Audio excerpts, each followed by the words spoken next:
ઠંડીનો કહેર, કારણ કે ઠંડીનો આ ચમકારો પણ માવઠું કહેર લાવી શકે છે, મુશ્કેલી લાવી શકે છે। આખરે ક્યાં ક્યાં માવઠાની શક્યતા છે અને ઠંડીને કારણે આખરે શું છે રાજ્યના હાલ તે પણ આપની સમક્ષ મૂકીશું। બિલકુલ, અને એ સાથે બીજા એજન્ડા પર નજર કરી લે કે ક્યાં કેજરીવાલો ગુજરાત પ્રવાસ, આદિવાસી વોટ બેંક પર નજર છે।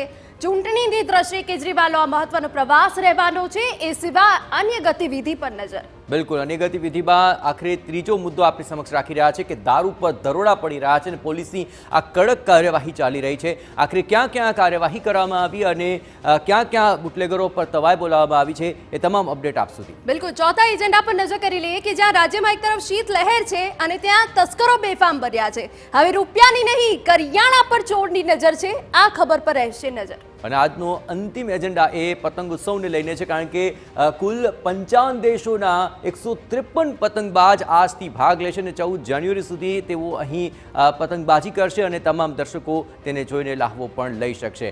પરંતુ આ સમગ્ર તબક્કે જોવા જઈએ તો સૌપ્રથમ વાત કરીશું ઠંડીના ચમકારાની, કારણ કે રાજ્યમાં જે ઠંડીનો ચમકારો વધ્યો છે તેમાં 12 શહેરોનું તાપમાન 13 ડિગ્રીથી પણ ઓછું નોંધાઈ ચૂક્યું છે।